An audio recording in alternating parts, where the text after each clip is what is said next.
નમસ્કાર, આપ જોઈ રહ્યા છો CNCC ગુજરાત. સિદ્ધપુર નગરપાલિકાના કરોડોના ખર્ચે બનેલો ટાઉન હોલ ધૂળ ખાય છે. સિદ્ધપુર શહેરમાં 4/6/2016ના રોજ 10 કરોડથી વધારે ખર્ચે ખાતમુહૂર્ત કરવામાં આવ્યું હતું અને 8/3/2019ના રોજ સિદ્ધપુરના ધારાસભ્ય અને તે વખતના GIDCના ચેરમેન અને હાલના કેબિનેટ મંત્રીના વરદ હસ્તે પૂજ્ય દેવશંકર બાપાનું નામકરણ કરવામાં આવ્યું હતું. આ હોલની અત્યારે દુર્દશા નગરપાલિકાના અંધેરનગરી ને ગંડુરાજા જેવી હાલત છે. હોલ બિલકુલ ખુલ્લો છે, કોઈ સિક્યુરિટી નહીં, દારૂની બોટલો પડી રહી છે.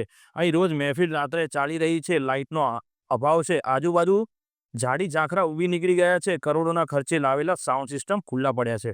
આજુબાજુ ગેરકાયદેસર દબાણ થઈ ગયા છે અને હોલના રિનોવેશન માટે પણ જાણવા મળ્યું છે કે લાખો રૂપિયાની ગ્રાન્ટ આવેલી ક્યાં વપરાય છે તે ખબર નથી. જનતાના સેવકો, પદાધિકારીઓ, મંત્રી સાહેબ આ બાબતે યોગ્ય પગલાં ભરવા આવે. પૂજ્ય સંતના નામે ટાઉન હોલનું નામ ખરાબ ના થાય. કોઈ એજન્સીને કામ આપી આ હોલ ચાલુ કરવામાં આવે તેવી જનતાની માગણી અને લાગણી છે. નહીં તો જનતા આગામી નગરપાલિકા ચૂંટણીમાં જવાબ માંગશે.